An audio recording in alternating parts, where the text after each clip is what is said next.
अस्सलाम वालेकुम नाजरीन, आप देख रहे हैं स्टेट क्राफ्ट। मैं हूं सैयद मुजम्मिल शाह। पाकिस्तान की सियासी जमातों के दरमियान डेडलॉक हमने देखा कि वो बरकरार है और सूरत हाल ये रही कि पहले सदर पाकिस्तान की तरफ से जो एडवाइस थी वज़ीर आज़म की असम्बली का इजलास तलब करने के हवाले से, उसको वापस किया गया।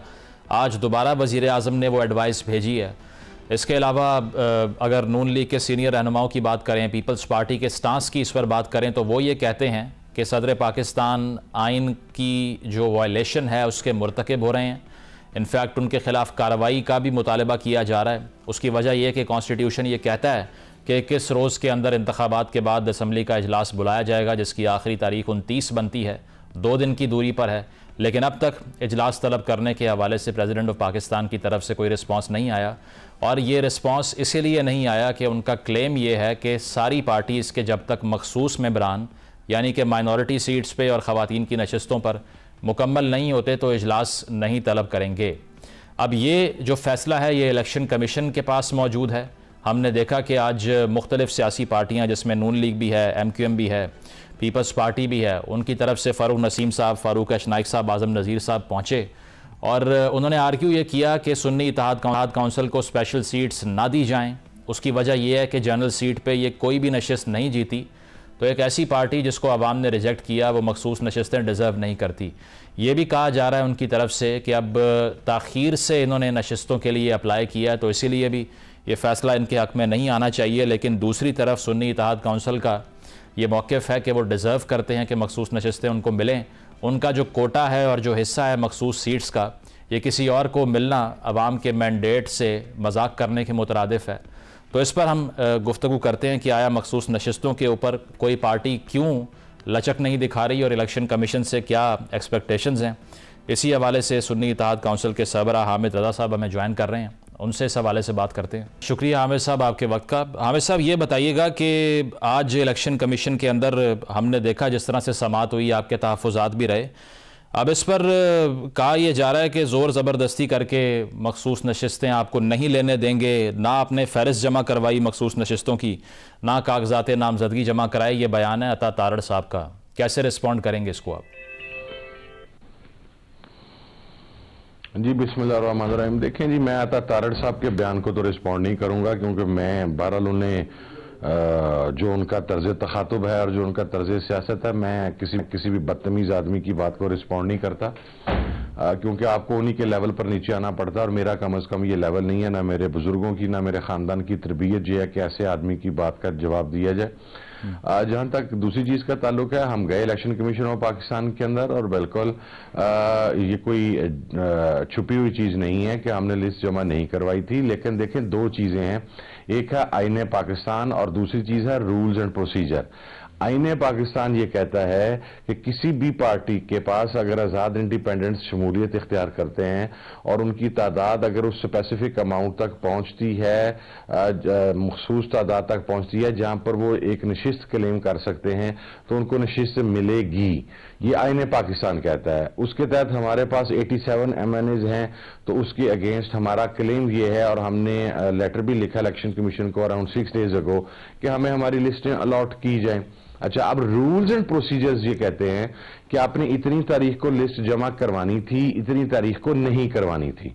अब यहां पर हमने फैसला ये करना है कि आईने पाकिस्तान मुकद्दम है या रूल्स एंड प्रोसीजर मुकद्दम है। अच्छा, रूल्स एंड प्रोसीजर के हवाले से भी 2 प्रेसिडेंट्स हमारे पास ऑलरेडी मौजूद हैं, 2018 के हैं, को बहुत पुराने नहीं हैं। उन प्रेसिडेंट्स के अंदर सूबा खैबर पख्तूनख्वा के अंदर उस वक्त बाप पार्टी ने किसी किस्म की कोई लिस्ट जमा नहीं करवाई थी।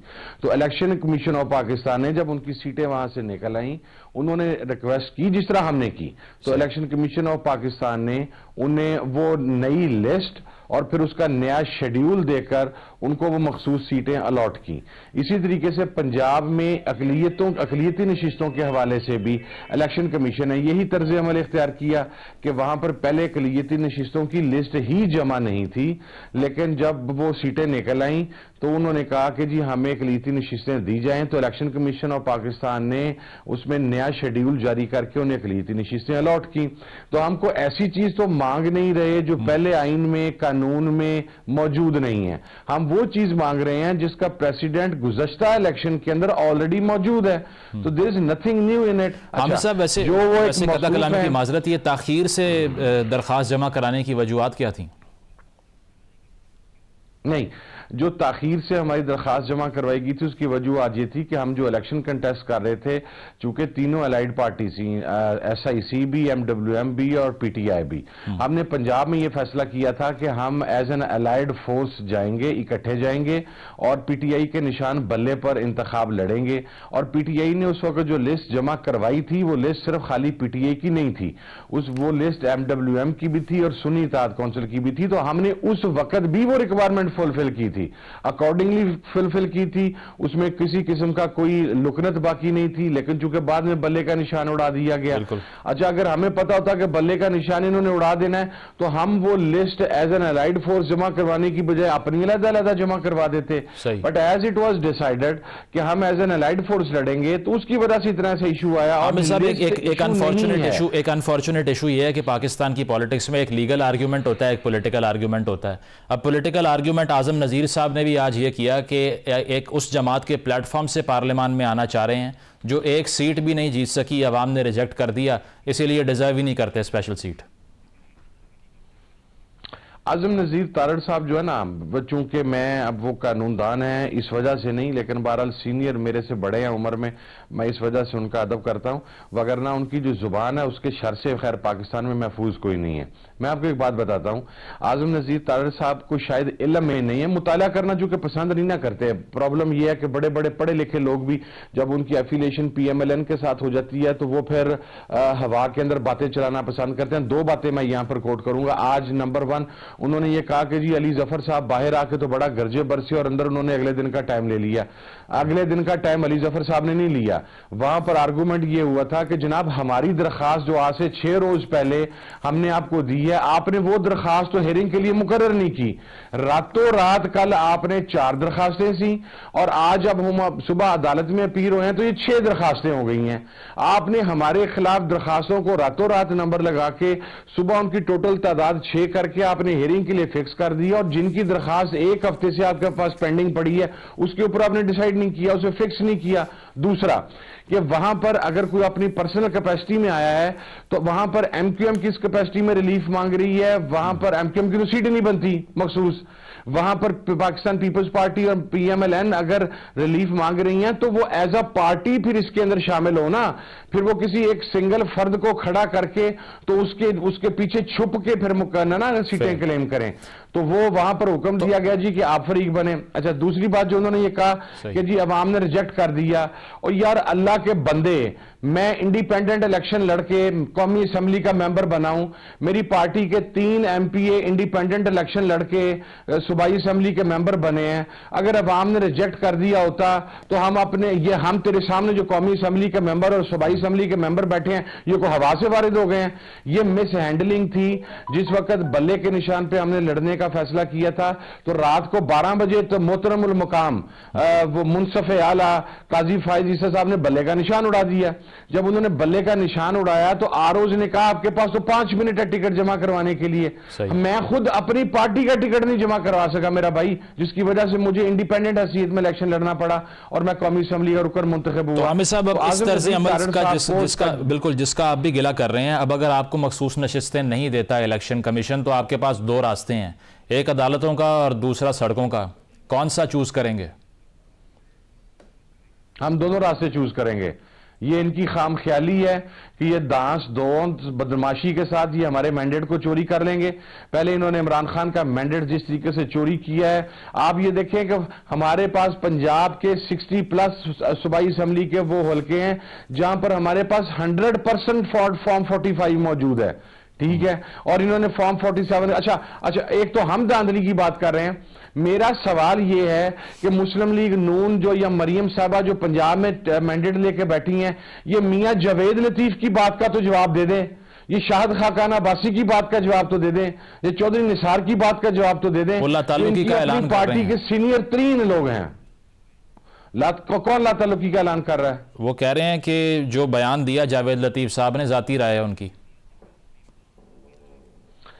हाँ जी, जाती राय है उनकी। जावेद लतीफ साहब जिस वक्त नवाज शरीफ के कहने पर और मोहतरमा मरियम सबा के कहने पर पाकिस्तान के इदारों के खिलाफ, फौज के खिलाफ, अदलिया के खिलाफ हर्जा सराई करें तो ये कहा जाता है कि ये लाइन मियां नवाज शरीफ साहब की तरफ से आई है, ये लाइन शरीफ फैमिली की तरफ से आई है। और आज चूंकि वो बेचारा खुद नहीं जीत सका, आपने अपनी मर्जी के बंदे जितवा लिए हैं, तो आज वो अच्छा फिर शायद खाकरान अब्बासी, मतलब हामिद साहब आप ये कह रहे हैं कि नून लीग के खिलाफ भी धांधली हुई है, ये बड़ा बयान है, आप ये कह रहे हैं नून लीग के अगेंस्ट भी धांधली हुई है? सर मैं ये नहीं कह रहा कि नून लीग के अगेंस्ट धांधली, मैं ये कह रहा हूं कि नून लीग की अपनी लीडरशिप ये कह रही है। सर ये जावेद साहब का क्लेम है ना, मैं कल रात उनके साथ प्रोग्राम में था, उनका क्लेम ये है कि मुझे चूंकि हरवाया गया और पता नहीं क्यों हरवाया गया। वो मोहसिन शाह नवाज रांझा साहब का भी ये क्लेम है कि मुझे हरवाया गया। एक्चुअल उनका क्लेम ये है कि हम 8 को इलेक्शन नहीं लड़े, 8 तारीख को ना हमारे पास पंजाब का मैंडेट था ना मरकज का मैंडेट था।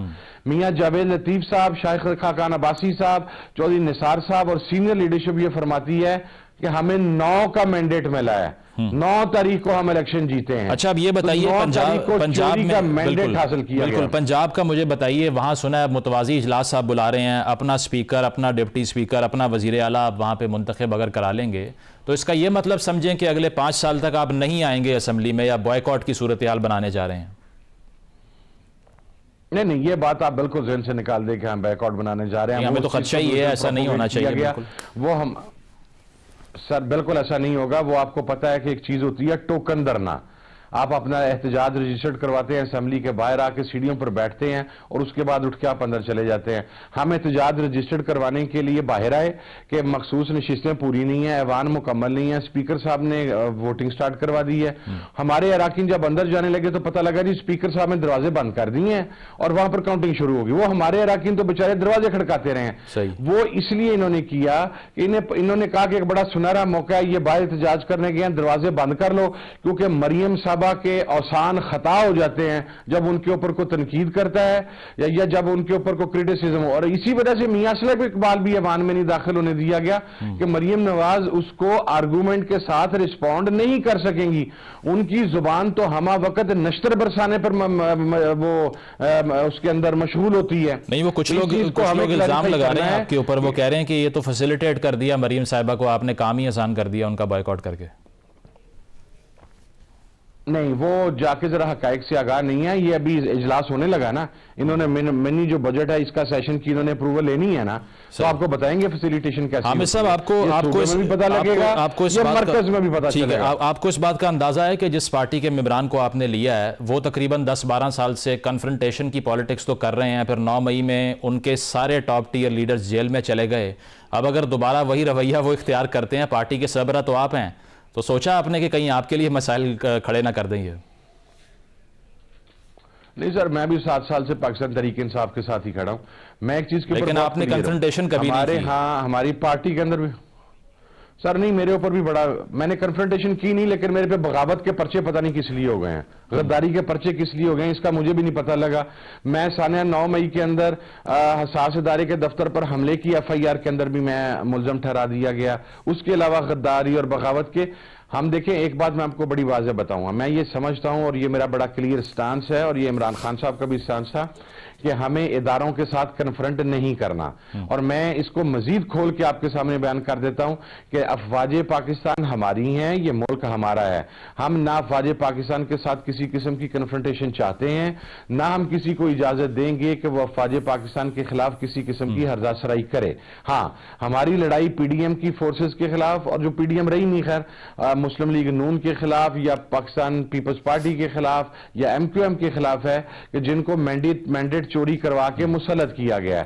सो आप इस चीज के ऊपर मुकम्मल इत्मीनान रखें कि हम पाकिस्तान के इदारों के खिलाफ कोई, और पहले भी आप देखें 9 मई के अंदर आपने जिन जिन लोगों को विक्टिमाइज किया या जिन जिन लोगों को अंदर रखा गया है उसके अंदर से कितने लोगों के खिलाफ केसेस प्रूव हुए हैं। हमारी तो अपनी डिमांड, बिल्कुल ये तो हो गया आपका सियासी फलसफा। आपका सियासी फलसफा तो आपने बता दिया, लेकिन जो IMF को खत लिखे जा रहे हैं दूसरी तरफ से, उसको आप सपोर्ट करते हैं या आपसे पूछे बगैर हो रहा है? नहीं, IMF को खत लिख के अगर तो कहा जाएगा पाकिस्तान को पैसे ना दें तो मैं बन गया ना, उसके ऊपर बात करता हूं। लेकिन अगर सर तासुर नहीं ना बनना चाहिए। मसला यह है कि जब IMF की टीम पाकिस्तान में आई हुई थी और इमरान खान साहब को जमान पार्क में मिलने के लिए गई थी और इमरान खान साहब ने गो हेड किया था IMF की डील को, तो उस वक्त ये तासुर क्यों नहीं बना? उस वक्त ये क्यों नहीं किया गया कि अपनी तमाम रिजर्वेशंस के बावजूद अपने तमाम था? इमरान खान तो उस वक्त भी कह सकता था कि मुझे फ्री एंड फेयर इलेक्शंस के होने का यकीन नहीं है, तो आप इस डील को इलेक्शन के बाद तक डिले कर दे, खुदा ना खासा मुल्क डिफॉल्ट कर जाता। जब उस वक्त वो IMF को अलाउ कर रहा था तो उस वक्त इस चीज का तासुर नहीं बनाया गया। आज भी वो पाकिस्तान के खिलाफ कुछ नहीं लिख रहा, वो पाकिस्तान की इमदाद बंद करने की बात नहीं कर रहा। वो इमरान खान ये कह रहा है कि आप मेक श्योर कर लें कि ये चोर जो कर्जा आपसे ले रहे हैं ये चोर वापस कैसे करेंगे, ये बस that's the only point in it.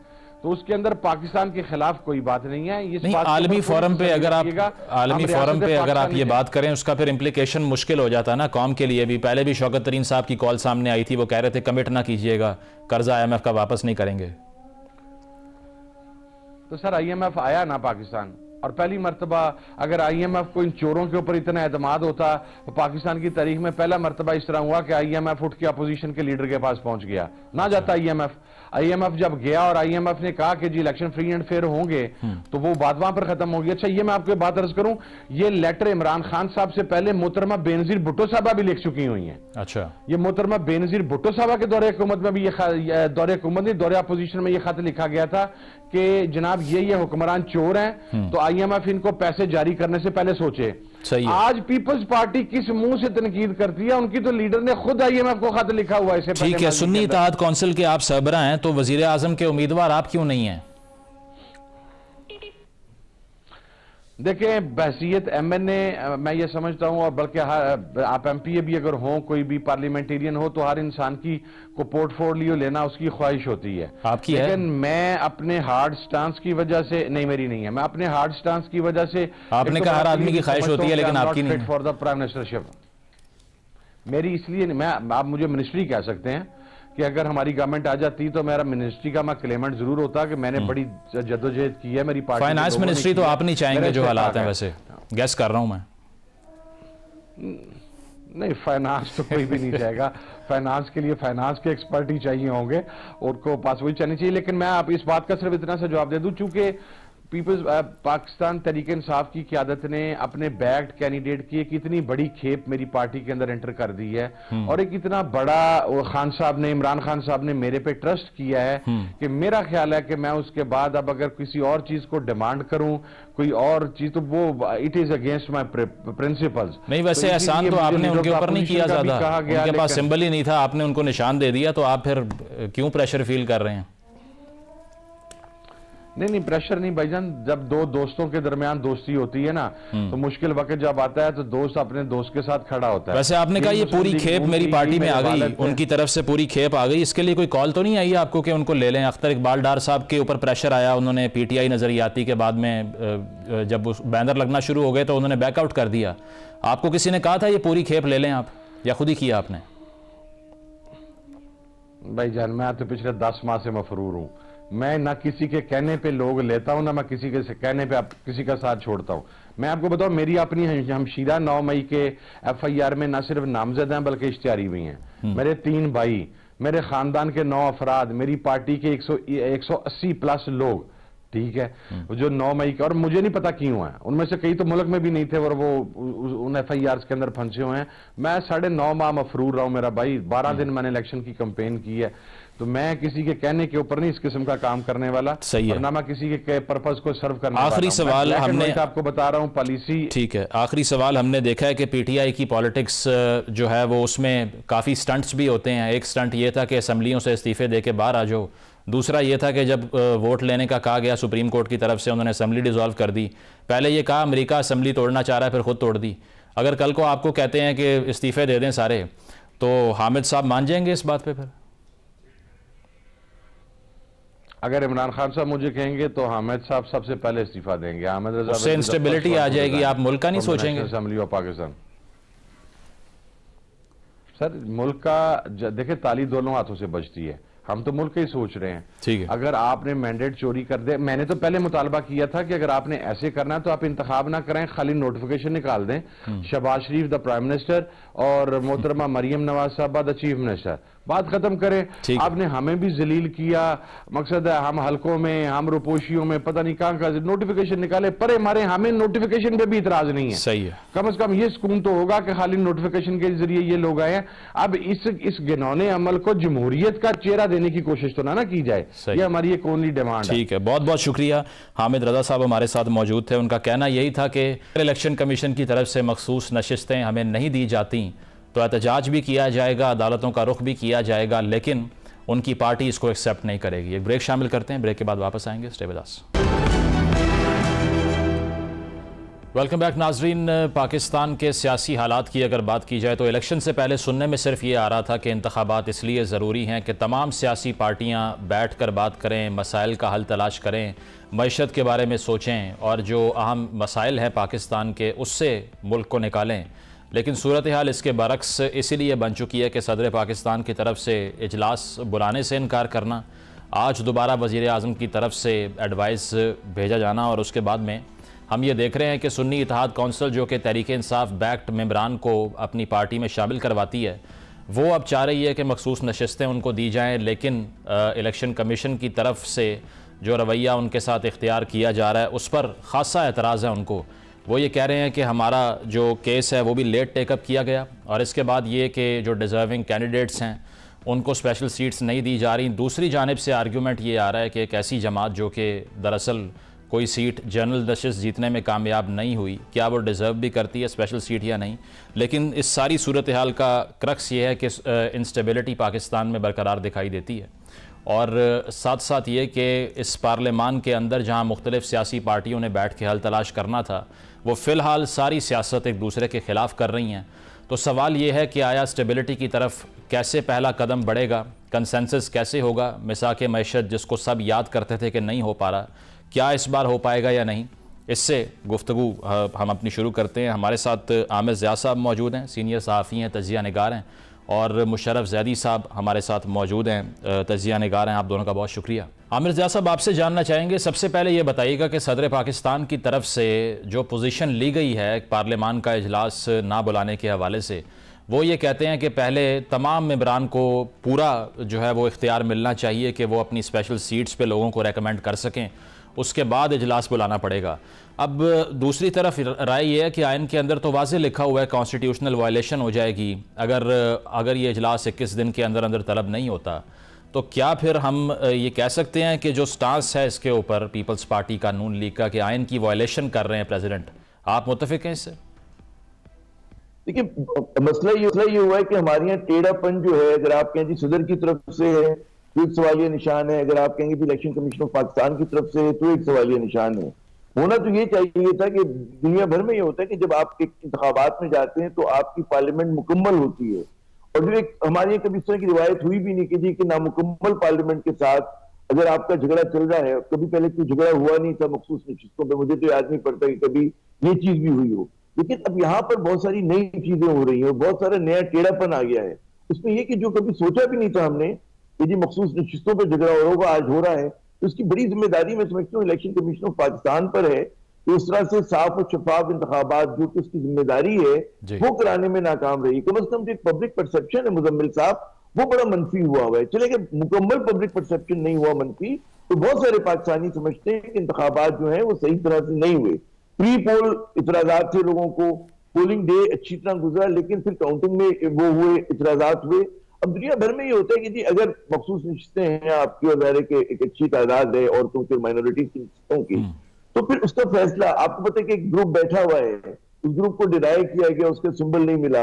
अब उसकी जस्टिफिकेशन हो सकती है कि जी उनसे ये हिमाकत हुई, उनसे ये गलती हुई, लेकिन एक वो ग्रुप है, उसको हकीकत है। तो फिर आप जो फरमा रहे हैं कि इस मुल्क में सियासी इस्तेकाम चाहिए, उसके लिए जो जो पोलिटिकल प्लेयर्स है उनका लेजिटिमेट जो उनका पोलिटिकल स्पेस है वो आपको मिलना चाहिए।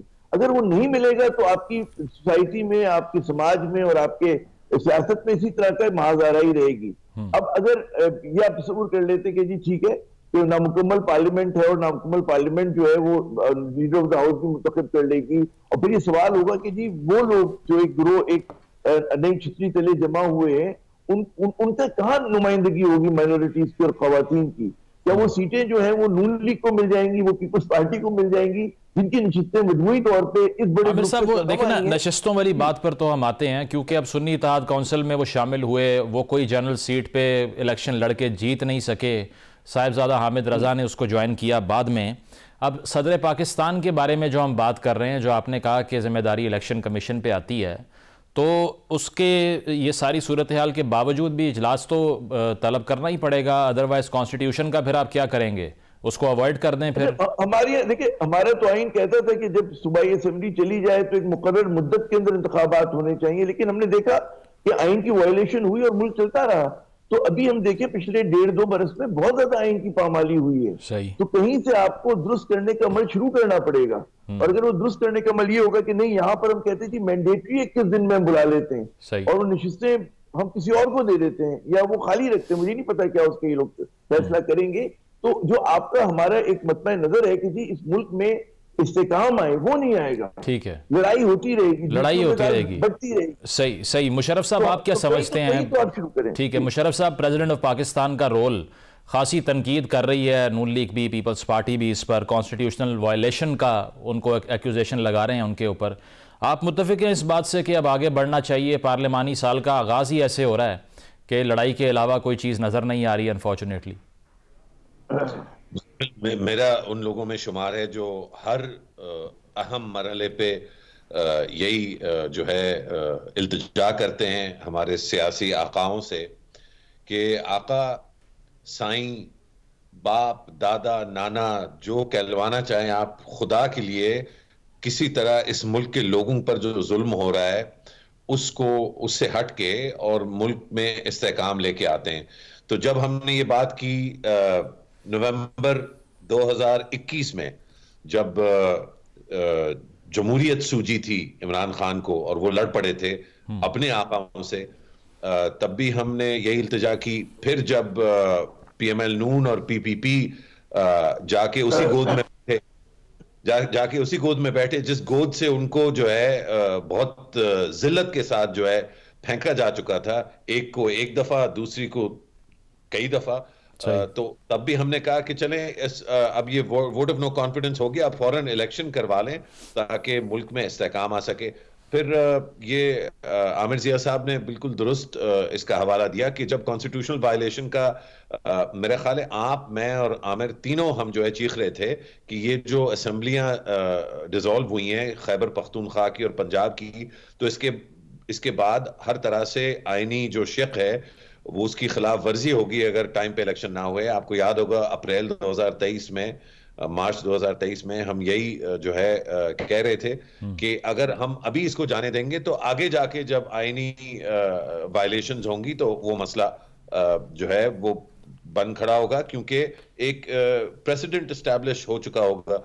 तो ये तसलसल से आईनी वायलेशंस हो रही हैं, कॉन्स्टिट्यूशनल वायलेशंस हो रही हैं, और जो इससे सबक सीख रहे हैं लोग, वो टीवी पे शायद कहना गैर मुनासिब समझते हो लोग, लेकिन मेरा ख्याल है कहना बड़ा जरूरी है कि बुनियादी सबक ये सीखा जा रहा है और सिखाया जा रहा है पूरे मुल्क को, कौम को, कि आइन तोड़ना इतना मसला नहीं है।